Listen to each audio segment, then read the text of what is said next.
কা কা পালাবো না। কোথায় পালাবো?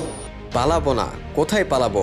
নিজের এই প্রশ্নের জবাবটা দিয়েছেন তিনি নিজেই। পালিয়ে গেছেন নিজের প্রভুদের দেশ ভারতে। ভারতের সমর্থনে 2 সপ্তাহে 1581 জন মানুষ হত্যা এবং এর আগে অসংখ্য গুম খুনের অন্যতম মাস্টারমাইন্ড এবং আদেশদাতা আওয়ামী সন্ত্রাসী লীগের সাধারণ সম্পাদক ওবায়দুল কাদের।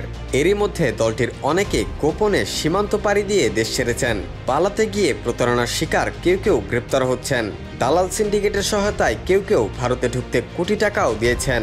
তবে 20 লাখের নিচে কেউই ঢুকতে পারেননি বলে বিশ্বস্ত একাধিক সূত্রে জানা গেছে। অভিযোগ আছে ভিআইপিদের অনেকে পার হওয়ার সময় 2 দেশের প্রশাসনের লোকজনের সহায়তা নিয়েছেন। আওয়ামী দোসরদের সাজানো প্রশাসন হওয়ায় কৃতজ্ঞতা প্রকাশ করতে অনেকে তাদের নির্বিঘ্নে দেশ ছাড়তে সব ধরনের সহায়তা দিয়েছেন এবং এখনও দিচ্ছেন।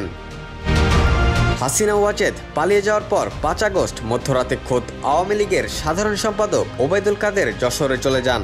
সেখানে তাকে গুরুত্বপূর্ণ একটি নিরাপদ স্থানে আশ্রয় দেওয়া হয়। পরদিন তিনি বিশেষ প্রহরায় সীমান্ত অতিক্রম করেন বলে জানিয়েছেন যশোর ও বেনাপোলের বেশ কয়েকটি দায়িত্বশীল সূত্র। সংশ্লিষ্টরা বলছেন, দালালদের সহায়তায় একের পর এক আওয়ামী লীগ নেতা ভারতে পালাতে সক্ষম হওয়ায় স্থানীয়দের অনেকে ক্ষুব্ধ। এ কারণে এলাকায় অপরিচিত কাউকে দেখে সন্দেহ হলে তাদের ধরে বিজিবির হাতে তুলে দেওয়া হচ্ছে।